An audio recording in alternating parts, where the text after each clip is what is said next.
Une dose d'écho dans votre café avec Axel de Tarlet. Voici le Zoom Écho d'Europe 1 Matin. Bonjour Axel. Bonjour Bruce. Année record pour le luxe français. LVMH, qui est le numéro 1 mondial du secteur, annonce des ventes en hausse de 19%, 28 milliards d'euros au total. Question en pleine crise, c'est limite choquant, non? Non, au contraire, c'est une très bonne nouvelle pour nous Français, car pour faire simple, LVMH, c'est la mondialisation à l'envers. C'est-à-dire qu'on fabrique en France et on vend à des Chinois, des Russes, des Brésiliens. C'est très positif.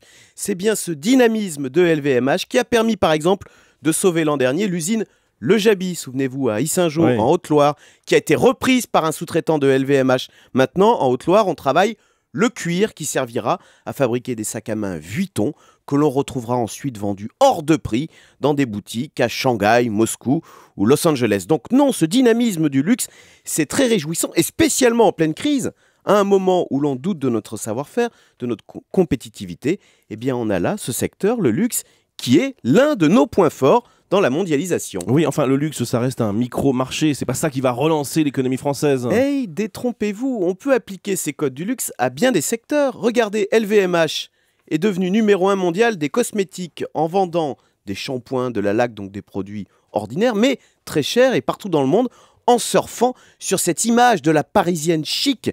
De même, le vin français se vend partout dans le monde parce qu'il jouit d'une image d'exception. 97% de notre cognac est exporté, c'est quand même une sacrée performance.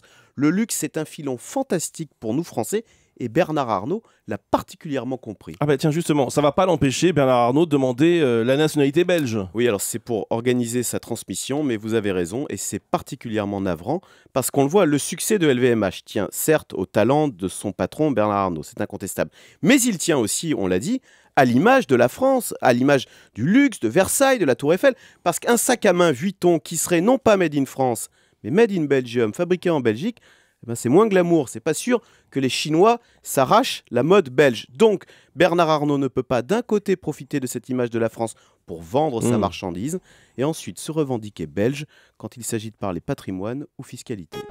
Un coup de chapeau. Eh bien, l'euro redevient attractif. Hier, la Lettonie, le Parlement letton, a voté pour une adhésion de la monnaie unique dès le 1er janvier prochain. Elle sera suivie par la Lituanie en 2015, la Pologne en 2017. Voilà qui fait chaud au cœur. À un moment où les Anglais veulent quitter le navire, on voit que le projet européen reste toujours attractif. Merci beaucoup, Axel de Tarlet.